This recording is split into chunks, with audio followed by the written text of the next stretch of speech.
বাংলাদেশে এমন এক গণ অভ্যুত্থান ঘটেছে যাতে অভিজাত রাজনীতিবিদদের দুর্নীতির বিরুদ্ধে সবাই সোচ্চার হয়েছে এবং প্রধানমন্ত্রী দেশ ছেড়ে পালিয়েছেন। সদ্য পাওয়া খবর, বাংলাদেশের প্রধানমন্ত্রী শেখ হাসিনা পদত্যাগ করেছেন। তবে এই অভ্যুত্থানের আগে থেকেই আল জাজিরা এমনই একজন রাজনীতিবিদকে অনুসরণ করা শুরু করে। আমরা ছদ্মবেশে তার অন্দরমহলে প্রবেশ করি। আমার গ্রাহকরা একেবারেই ধরাছোঁয়ার বাইরে। তার প্রচুর গোপন সম্পদের খোঁজে। আমার খুবই সুন্দর একটা পেন্ট হাউস আছে। বিভিন্ন বাধা পেরিয়ে আপনি বড় প্রকল্প নিলেই কর্তৃপক্ষ সজাগ হয়ে যায়। তিনি লন্ডনে তার সম্পদ উপভোগ করছেন। আমি স্যুট ভালোবাসি, সুপার 200, দাম ৬,০০০ পাউন্ড। তার সম্পদের বিষয় খুব বাড়তে থাকায় আমরা মন্ত্রীর মিলিয়ন মিলিয়ন ডলার সম্পদের খোঁজে নামি।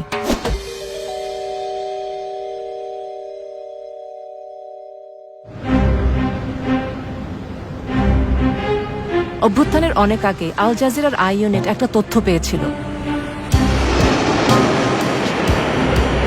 একজন বাংলাদেশি মন্ত্রী, যার বেতন কিনা মাত্র $13,000, তিনি ব্রিটেনে বিপুল সম্পদের এক সাম্রাজ্য গড়ে তুলেছেন। এই অভিযোগ অনুসন্ধানে আই ইউনিট একটি ছদ্মবেশী দল গঠন করে। 2023 সালের মধ্যে, অর্থাৎ যেটা ছিল গণ অভ্যুত্থানের আগের বছর, আমাদের ছদ্মবেশী প্রতিবেদকরা মন্ত্রীর ঘনিষ্ঠ লোকজনের কাছে পৌঁছায় এবং তার $1,40,00,000 লন্ডনের বাড়িতে আমন্ত্রণ পায়। হ্যালো মিস্টার লি, প্লিজ আসুন, স্বাগতম। হ্যাঁ, এটা খুবই নিরিবিলি একটা বাড়ি। আমার নিরাপত্তার জন্য খুবই সুরক্ষিত এমন একটা বাড়ি প্রয়োজন ছিল। মোট কত তলা? 5 তলা। এটা আমাদের সিনেমা হল। এটা আমার নতুন রোলস।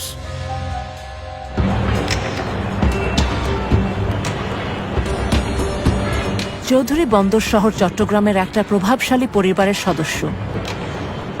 তিনি প্রধানমন্ত্রীর খুবই কাছের ও বিশ্বস্ত। 2014 সালে এমপি ও প্রতিমন্ত্রী হন এবং 2019-এ শেখ হাসিনা তাকে পদোন্নতি দিয়ে ভূমি মন্ত্রণালয় প্রধান করেন। আমার বাবা প্রধানমন্ত্রীর খুব ঘনিষ্ঠ ছিলেন। সত্যি বলতে আমিও। উনি আমার বস। চৌধুরীর সম্পদের উৎস তার ব্যবসা এবং বাংলাদেশের অন্যতম বৃহৎ ব্যাংক ইউসিবির শেয়ার। বাংলাদেশের কঠোর মুদ্রানীতি অনুযায়ী দেশটির নাগরিকরা বছরে $12,000 বেশি বিদেশে নিতে পারেন না। এই মুদ্রানীতিটি হয়েছে বাংলাদেশের অর্থনীতির সুরক্ষার জন্য। আমাদের বৈদেশিক মুদ্রার রিজার্ভ ব্যাপকভাবে কমে গেছে। কেউ যদি কেন্দ্রীয় ব্যাংকের নির্দিষ্ট অনুমতি ছাড়া বাংলাদেশ থেকে টাকা নিয়ে যায়, সেটি অবশ্যই মানি লন্ডারিং আইনে একটা অপরাধ। আই ইউনিট মন্ত্রীর বৈশ্বিক সম্পদ তদন্তে নামে।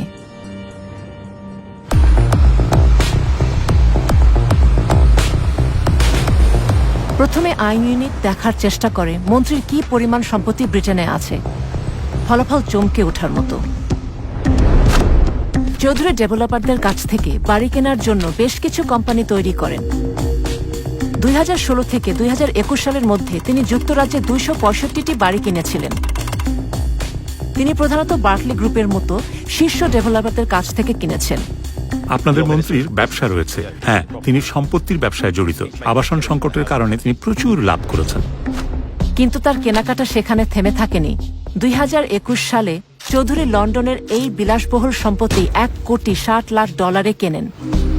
চৌধুরীর বেশিরভাগ সম্পত্তি বাই টু লেট, যা তিনি লাভের জন্য ভাড়া দেন। এরপর 2022 সালে তিনি 89টি বাড়ি কিনলে মোট বাড়ির সংখ্যা দাঁড়ায় 360টি, যার বাজার মূল্য $25 কোটি। উনি একজন অত্যন্ত ধনী ও সুপরিচিত রাজনীতিবিদ। তিনি সরকারের মন্ত্রী এবং যুক্তরাজ্যের শত শত বাড়ি কিনেছেন। উনি সেই ব্যক্তি যিনি একটি অত্যন্ত দরিদ্র দেশের তথাকথিত নির্বাচিত গণতান্ত্রিক রাজনীতিবিদ। আন্তর্জাতিক দুর্নীতির সূচকে যে দেশটির অবস্থান অনেক উপরে, সেই বাংলাদেশের একজন বিশিষ্ট রাজনীতিক হিসাবে মিস্টার চৌধুরীর এস্টেট এজেন্ট, ব্যাংক, ঋণদাতা ও আইনজীবীদের কঠোর যাচাইয়ের মুখোমুখি হওয়ার কথা। উচ্চ পদস্থ রাজনীতিবিদ ও সরকারি কর্মকর্তাদের অ্যান্টি মানি লন্ডারিং আইনে উচ্চ দুর্নীতির ঝুঁকি হিসেবে বিবেচনা করা হয়ে থাকে। তাদের ধন সম্পদের উৎস চুরি হওয়া রাষ্ট্রীয় তহবিল অথবা সরকারি চুক্তি পাওয়ার জন্য প্রদত্ত ঘুষ হতে পারে। তাদের রাজনৈতিক ক্ষমতার অধিকারী ব্যক্তি পিইপি হিসেবে চিহ্নিত করা হয় এবং তাদের বাড়তি যাচাইয়ের প্রয়োজন হয়।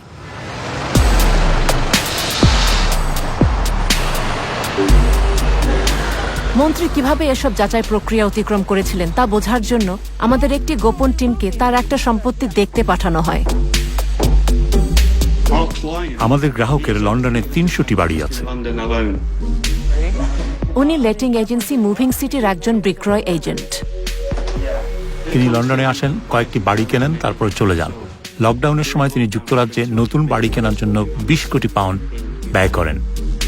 আমরা পরীক্ষা করেছি যে চৌধুরী বাংলাদেশের বাইরে তার যে সম্পত্তি রয়েছে সেটি বাংলাদেশের ট্যাক্স কর্তৃপক্ষের কাছে এবং নির্বাচনী হলফনামায় ঘোষণা করেছেন কিনা। তিনি করেননি। একজন রাজনীতিবিদ, সংসদ সদস্য অথবা সংসদ সদস্য প্রার্থীকে তাদের বৈশ্বিক সম্পত্তির হিসাব দিতে হয়। তাদের আয় অথবা সম্পত্তি দেশ এবং দেশের বাইরে সবই উল্লেখ করতে হয়। সংবিধান স্পষ্টভাবে বলেছে মন্ত্রীর বেতন এবং অন্যান্য ভাতার বাইরে তাদের অন্য কোনো আয়ের উৎস থাকতে পারবে না।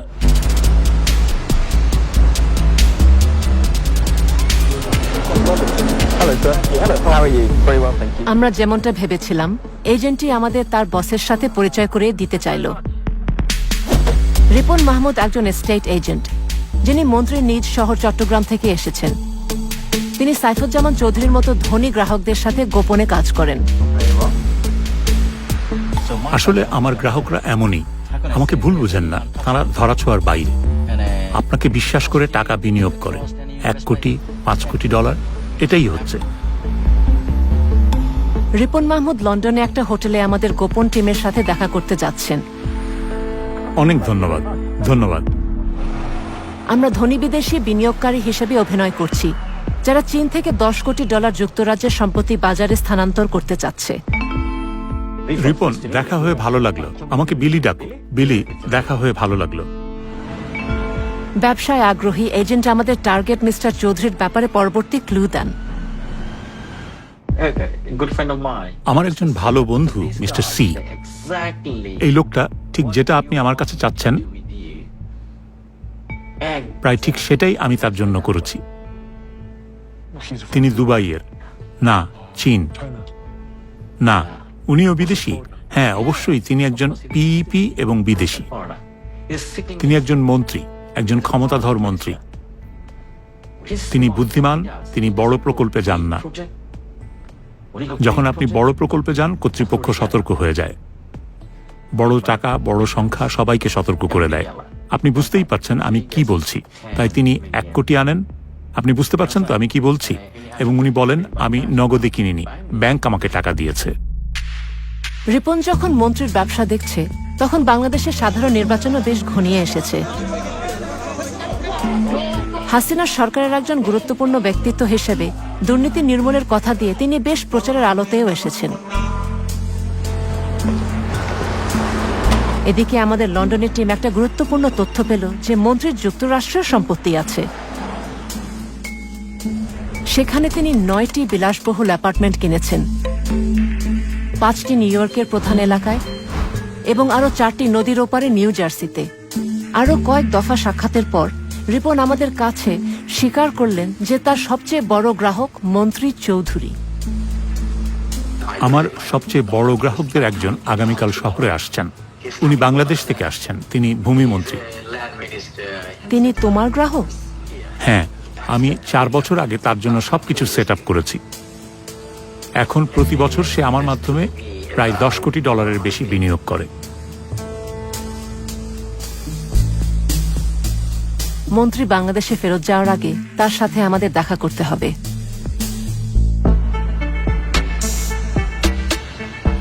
কিন্তু রিপন বলল যে প্রথমে আমাদের চৌধুরীর পরামর্শকদের সাথে দেখা করা উচিত।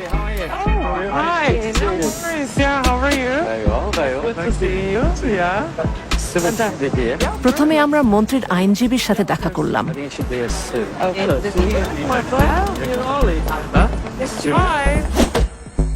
সুবীর দেশাই, মেইফেয়ারের চার্লস ডাগলাস সলিসিটার্সের একজন পার্টনার।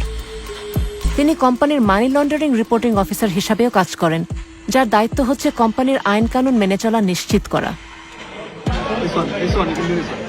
এখানে দেখা যাচ্ছে তিনি রিপন এবং মন্ত্রীকে নিয়ে রাতের খাবার খাচ্ছেন।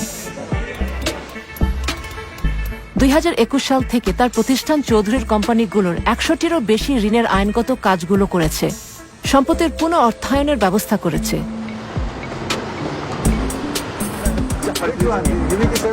এরপর রিপন আমাদের পরিচয় করিয়ে দিলেন রাহুল মার্ডির সাথে, যিনি এশিয়ার অন্যতম বৃহৎ ব্যাংক ডিবিএস এর ব্যক্তিগত সম্পদ ব্যবস্থাপকদের একজন। রিপন বলেন, চৌধুরীকে ব্যাংকে গ্রাহক করায় রাহুল কিছু চ্যালেঞ্জের সম্মুখীন হয়েছিলেন, যা ব্যাংকিং এর ভাষায় নতুন গ্রাহকের যাচাই বাছাইয়ের প্রক্রিয়াকে বোঝায়। মিস্টার চৌধুরী, ডিবিএস তাকে গ্রাহক করতে পারেনি, তার স্ত্রীকে করেছে। সিঙ্গাপুরের ব্যাংক তারা খুবই কড়া, নিষিদ্ধ সীমা অতিক্রম করে তাকে তারা অন্তর্ভুক্ত করতে পারেনি, কারণ তিনি একজন পিইপি।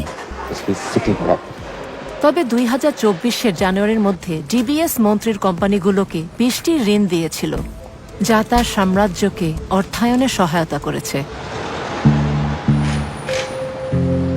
অবশেষে রিপন আমাদের ছদ্মবেশী দলকে ব্রিজ ফাইন্যান্স ঋণদাতা মার্কেট ফাইন্যান্সিয়াল সলিউশনের সিইও পারেশ রাজার সাথে পরিচয় করিয়ে দিলেন। মেফেয়ারের এই ঋণদাতা মন্ত্রীর জন্য শত শত ঋণের ব্যবস্থা করে দিয়েছেন। আসলে আপনি এখানে যা দেখছেন সেটা এক ধরনের সহায়তা নেটওয়ার্ক। স্পষ্টতই এই নেটওয়ার্ক ব্যবহার করে মন্ত্রী তার জাল ছড়িয়েছেন। রিপনের নেটওয়ার্কের মধ্যে সেই ডেভেলপাররাও রয়েছে যারা মিস্টার চৌধুরীর কাছে সম্পত্তি বিক্রি করেছে। চৌধুরী তার প্রায় 1/4 সম্পত্তি, 80টিরও বেশি, ব্রিটেনের শীর্ষ নির্মাতা বার্কলে হোমস থেকে কিনেছেন। আমরা রিপনের সাথে বার্কলের বিপণন অনুষ্ঠানে একজন নতুন ছদ্মবেশী রিপোর্টার পাঠাই, এটা জানতে যে কিভাবে মন্ত্রীর মতো পিইপিরা বার্কলের মাধ্যমে এত সম্পদ কিনে থাকেন।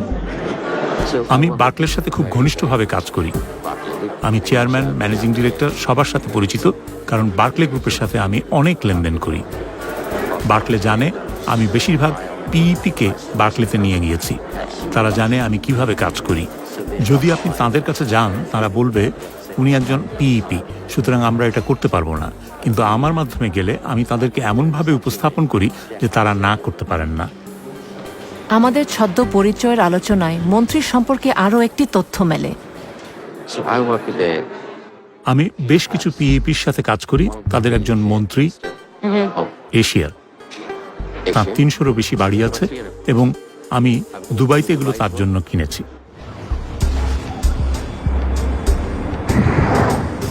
আমরা দুবাইয়ের সূত্রটি অনুসরণ করলাম এবং আরও অনেক সম্পত্তি আবিষ্কার করলাম।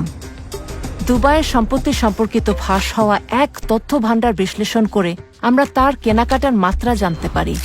মন্ত্রী দুবাই ওয়ার্ফ কালচার ভিলেজে একটা বিলাসবহুল অ্যাপার্টমেন্টের তালিকাভুক্ত মালিক। তার স্ত্রী রুকমিলা জামান এই দামি এলাকায় সম্পত্তি কিনেছেন। 2020 সালের মধ্যে মন্ত্রীর শহরের সবচেয়ে এক্সক্লুসিভ ডেভেলপমেন্টগুলোয় আরও 54টি সম্পত্তি তালিকাভুক্ত মালিক হন। পরামর্শকদের নেটওয়ার্কের সাথে সাক্ষাৎ এবং যুক্তরাজ্য, যুক্তরাষ্ট্র এবং দুবাইয়ের মন্ত্রীর শত শত সম্পত্তির মালিকানা নিশ্চিত করার পর আমরা মন্ত্রীর সাথে তার লন্ডনের বাড়িতে দেখা করি। তিনি কি আমাদের কাছে প্রকাশ করবেন তিনি কিভাবে বিদেশে তার সম্পদের সাম্রাজ্য গড়ে তুলেছেন? মিস্টার সি সম্পত্তিতে বিশ্বাস করেন, সেটাই তার ব্যবসা। তিনি তার সব লাভ দুবাই আর লন্ডনে বিনিয়োগ করেছেন। লন্ডনে আপনার কতগুলো সম্পত্তি আছে? আমার একটা ভালো পোর্টফোলিও আছে এবং দুবাইয়ে আমার একটা পোর্টফোলিও আছে। আমি ডাউনটাউনে সেরা সম্পত্তি পেয়েছি, দুবাই মলের কাছে অপেরা এলাকায়। আমার একটা খুব সুন্দর পেন্ট হাউস আছে, কিন্তু আমি একটা ভিলাও কিনেছি যার একটা ব্যক্তিগত উপর হ্রদ আছে, সবকিছু আছে। এটা খুব সুন্দর। আমার সিঙ্গাপুর, মালয়েশিয়ায় বাড়ি আছে, নিউ ইয়র্ক, ম্যানহাটনে আমার সম্পত্তি আছে, খুব সুন্দর।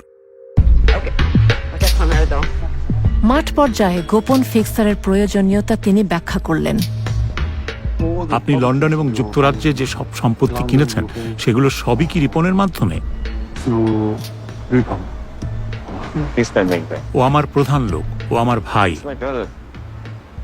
আমি অন্য কারোর সাথে কাজ করি না, আমি ওকে বিশ্বাস করি। তিনি স্বীকার করলেন যে প্রধানমন্ত্রী শেখ হাসিনা তার গোপন সম্পদের বিষয়ে জানতেন। তিনি জানেন আমার এখানে ব্যবসা আছে। আমরা জানতে চেয়েছিলাম তার যথেচ্ছ খরচের যোগান আসে কোত্থেকে। পারেশ রাজাকে মনে আছে, যার সাথে আমরা আগে দেখা করেছি? পরেশ আছে, তার বেশ টাকার জোর আছে। আপনি তাকে ভালোভাবে জানেন? হ্যাঁ, অবশ্যই। তিনি আমাকে অনেক টাকা ঋণ দেন। ও, আপনি তাহলে তার সাথে কাজ করেছেন? পরেশ ওনাকে প্রায় $10 কোটি ঋণের ব্যবস্থা করে দিয়েছে। তিনি আমাকে $10 কোটি ঋণের ব্যবস্থা করে দিয়েছেন। পরেশ ব্যাংকিং সেকশনে আছে। মিস্টার সি একজন শক্তিশালী বন্ধু। যে কোনো সমস্যা হলে উনি সাথে সাথে এগিয়ে আসেন। তারপর রাজনীতিবিদ আরো গুরুত্বপূর্ণ বিষয়ের দিকে মনোযোগ দিলেন। আপনার জুতা আমার খুব ভালো লেগেছে। হ্যাঁ, দারুণ জুতা। কোন ব্র্যান্ডের? Taylor made. আমারও টেইলর মেড পছন্দ। আমি হ্যারোডসেও অর্ডার দিয়েছি। Custom made. 4 মাস সময় লাগে। আমি কিনেছি। প্রতিটি 3000 পাউন্ডের বেশি। প্রতি জোড়া? 3000 পাউন্ড প্রতিটি। এগুলো কি জুতা? উট পাখির চামড়ায় তৈরি। কুমিরের বুকের চামড়ায় তৈরি। সম্পূর্ণ বুকের চামড়ায় তৈরি হলে দাম 6000 পাউন্ড, আর অর্ধেক কুমিরের বুকের চামড়া আর বাছুরের চামড়া অর্ধেক মিলিয়ে তৈরিটার দাম 3000 পাউন্ড। খুবই ভালো। 4 মাস লাগে বানাতে। প্রতিবার তিনি এখানে আসলে 2 থেকে 3 লাখ পাউন্ড স্যুট কিনতে ব্যয় করেন। আমি স্যুট পছন্দ করি। সুপার 200, সুপার 180, সুপার 200 এর দাম 6000 পাউন্ড। ক্যানালি বন্ড স্ট্রিটে আমি শুধু যাই এবং কিনি, তারাই বাসায় পৌঁছে দেয়। স্যুট, জুতো, রোলস রয়েস, বাড়ি, কিন্তু এত সব কেনার টাকা কিভাবে এখানে লন্ডনে আসলো? মনে আছে তো, বাংলাদেশ থেকে বছরে কেবল $12,000 বিদেশে নেওয়া যায়। আমরা শেষ পর্যন্ত সবচেয়ে স্পর্শকাতর বিষয়ে উপনীত হলাম, বাংলাদেশের কঠোর মুদ্রানীতি। মন্ত্রী সাহেব, আপনি এখানে কিভাবে টাকা বিনিয়োগ করলেন? বাংলাদেশ থেকে কিভাবে টাকা এখানে আনলেন? আমার দুবাইয়ে একটা ব্যবসা আছে। আমি দুবাইয়ে একটা রিয়েল এস্টেটে কেনা বেচার ব্যবসা করি। তাই আমি দুবাই থেকে এখানে টাকা আনি এবং তারপর এখান থেকে একটা ঋণ নেই। কিন্তু টাকা কিভাবে দুবাইতে এলো সেটার ব্যাখ্যা করেছে রিপন। কিন্তু তার দুবাইয়ের ওই কোম্পানিগুলোকে তিনি ব্যবহার করেন তার বাংলাদেশি কোম্পানিগুলোর সাথে লেনদেনে। হ্যাঁ, ট্রেডিং ও অন্যান্য সব কাজ। বাংলাদেশের আর্থিক কর্তৃপক্ষের বোধহয় এই বিষয়ে পর্যালোচনা করা উচিত। যখন আমরা আমাদের বানানো গল্পটা বললাম যে আমাদের চীন থেকে $10 কোটি স্থানান্তর করতে হবে, তখন মন্ত্রী আমাদেরকে একটা দারুণ লোভনীয় প্রস্তাব দিলেন। দুবাইয়ে আমার একজন আছেন। আমি তাকে জিজ্ঞেস করতে পারি তিনি চীনে টাকা নিয়ে দুবাইতে দিতে পারবেন কিনা। এবং তিনি আন্ডারগ্রাউন্ড অবৈধ ব্যাংকিং সম্পর্কেও জ্ঞান রাখেন। দুবাইয়ে আমার যে লোক আছে সে আপনাকে টাকা দিতে পারবে। আমার তাকে জিজ্ঞেস করতে হবে কত টাকা। আপনি $10 কোটি ব্যবস্থা করেন, এটা কোনো ব্যাপারই না। নগদ সে আপনাকে দুবাইতে দিতে পারবে। আমি যদি তাকে বলি, দেখেন দুবাইতে আমি আপনাকে $10 কোটি দেব, আপনার প্রতি আমার পরামর্শ হবে ধীরে ধীরে টাকা চীন থেকে বের করা, আস্তে আস্তে বিভিন্ন চ্যানেলের মাধ্যমে, সরকারি চ্যানেলে না। পরে অবশ্য একটু ভেবে নিয়ে তিনি সহায়তা করতে অস্বীকার করেন। আপনি এতে জড়াবেন না। না, আমি পারবো না, কোনোভাবেই না। সে তোমার সাথে শুধু বন্ধু হিসাবে কথা বলছে। আমার মনে হয় না, যদি এটা সঠিক চ্যানেল না হয়। তিনি জড়িত হতে পারবেন না, আমি জড়িত হতে পারবো না, কোনোভাবেই না। কেন্দ্রীয় ব্যাংক টের পেয়ে যাবে। যখনই সময় পান আমার এখানে এসেন, আমরা কথাবার্তা বলবো।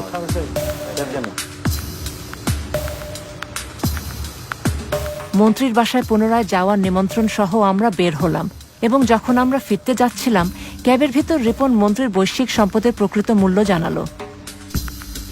আমি তার হয়ে সবকিছু পরিচালনা করি, সবকিছু সামলাই। আসলে তার নিউ ইয়র্ক আর সান ফ্রান্সিসকোতে $2 কোটি স্টক আছে, কিন্তু দুবাইয়ে তার $19.5 কোটি আছে। এই $19.5 কোটি তিনি দুবাইয়ের রিয়েল এস্টেটে বিনিয়োগ করেছেন। লন্ডনে তার $30 কোটি আছে। আমাদের তথ্য কাজে লেগেছে। আমরা মন্ত্রীর সম্পদের প্রকৃত মূল্য বের করতে পেরেছি, যা প্রায় $70 কোটি। কিন্তু একটা চূড়ান্ত চমক তখনও বাকি ছিল। সর্বশেষ কোম্পানি হিসাবে দেখা গেছে যে চৌধুরী তার নিজের কোম্পানিগুলো থেকে নিজে 4 কোটি 70 লাখ পাউন্ড বা 6 কোটি $20 ঋণ নিয়েছেন। কিন্তু এসবের কিছুই চৌধুরী বাংলাদেশের আয়কর কর্তৃপক্ষের কাছে প্রকাশ করেননি। একজন আইনজীবীর মতে বিষয়টি তাকে ব্রিটেনেও সমস্যায় ফেলতে পারে।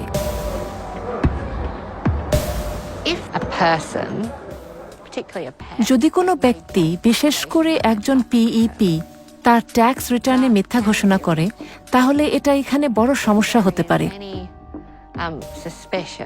যদি কোনো সন্দেহ থাকে যে একজন ব্যক্তি অপরাধমূলক কার্যক্রম থেকে লাভবান হচ্ছেন এবং সেই লাভ এখানে নিয়ে আসা হয়েছে, তবে এটা সম্ভবত মানি লন্ডারিং অপরাধ হতে পারে। এমনকি যদি সম্ভাব্য অপরাধমূলক কার্যক্রম অন্য দেশেও ঘটে থাকে। রিপনের সাথে যখন আমাদের শেষ সাক্ষাৎ হয়, তখন তিনি তার গ্রাহককে সাবধান করে বলেছিলেন যে যদি সে তার চৌধুরী সম্পদ লুকিয়ে না রাখেন, তবে বিপদ হতে সময় লাগবে না। আমি গত 3 বছর ধরে তাকে বারবার বলেছি, আমি বলেছি তোমার কাছে 30 কোটি 60 কোটি 70 কোটি পাউন্ডের সম্পদ আছে, তুমি কি পাগল? সে আমার সাথে রোলস রয়েস জুতা নিয়ে কথা বলে। তুমি তো তার উত্তেজনা দেখেছ, সে একটা অবুঝের মতো করছে। তোমার সমস্যা কি? কি তোমার সমস্যা? গত কয়েক মাস ধরে আমি তাকে বকাঝকা করছি। আমার গালির জন্য দুঃখিত, আমি বলেছি, এবং তোমার জন্য পুরো পরিবার।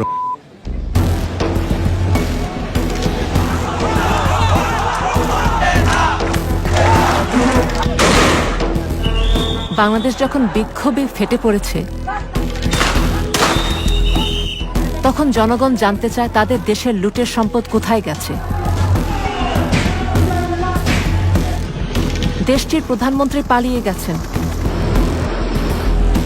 তার সরকারে পতন হয়েছে, সরকার ঘনিষ্ঠরা পালাতে গিয়ে আটক হচ্ছেন।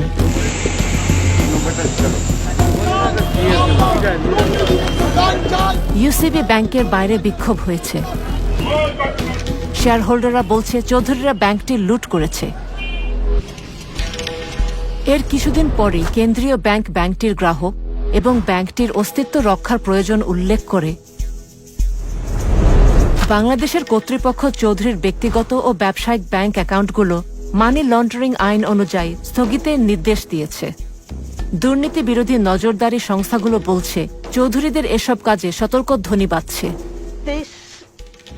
এটা সত্যি যুক্তরাজ্যের জন্য একটা সতর্ক সংকেত হওয়া উচিত। আমাদের যে ফাঁক ফোকরগুলো রয়েছে, আমাদের বিধিমালার দুর্বলতা, এবং যদি আমরা লন্ডনকে দুর্নীতিগ্রস্ত এলিটদের কেন্দ্রে পরিণত হওয়া বন্ধে সত্যি সিরিয়াস হই, তাহলে আমাদের আরো শক্তিশালী বিধিমালা এবং তার কার্যকর প্রয়োগ থাকতে হবে, এবং পশ্চিমা দেশগুলোকে অর্থ পাচার রোধে আরো শক্ত ভূমিকা নিতে হবে। উন্নয়নশীল দরিদ্র দেশের সম্পদ সে দেশের মানুষের উন্নয়নে সে দেশেই থাকা উচিত।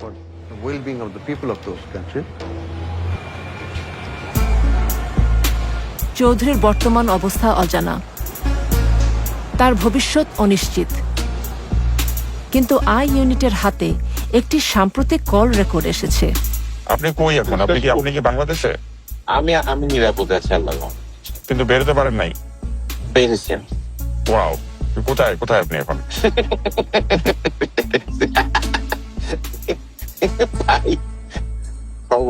বেরিয়ে গেছে, আল্লাহ। বাংলাদেশ চৌধুরীর অবৈধভাবে কোটি কোটি ডলারের সম্পদ আহরণের ঘটনাটি তদন্ত করছে। Charles Douglas solicitors LLP, market financial solutions, Paresh Raja DBS bank, Barclay group, moving city estate agent Ripon Mahmud বলেছে যে তারা পিইপিদের জন্য বর্ধিত প্রয়োজনীয় ব্যবস্থাদি সহ আইন দ্বারা প্রয়োজনীয় সমস্ত অর্থ পাচারি রোধে যাচাই পরিচালনা করেছে। পরামর্শকেরা বলছেন যে বাংলাদেশের সাম্প্রতিক ঘটনাগুলি ঐতিহাসিক AML বা KYC যাচাইকারী কারো কাছে তথ্য ছিল না। তারা বলেছে যুক্তরাজ্য, যুক্তরাষ্ট্র এবং সংযুক্ত আরব আমিরাতের সম্পত্তি কেনার জন্য ব্যবহৃত তহবিল বাংলাদেশের বাইরে তার দীর্ঘদিনের বৈধ ব্যবসা থেকে আসে। রিপন মাহমুদ এবং মুভিং সিটি এস্টেট এজেন্টরা বার্কলে গ্রুপে ফেপস পরিচয় করিয়ে দেওয়ার বিষয়টি অস্বীকার করেছেন। মিস্টার চৌধুরী বলেছেন যে তিনি বাংলাদেশের সকল কর আইন মেনে চলেন এবং তার ব্যবসায়িক লেনদেন বৈধ।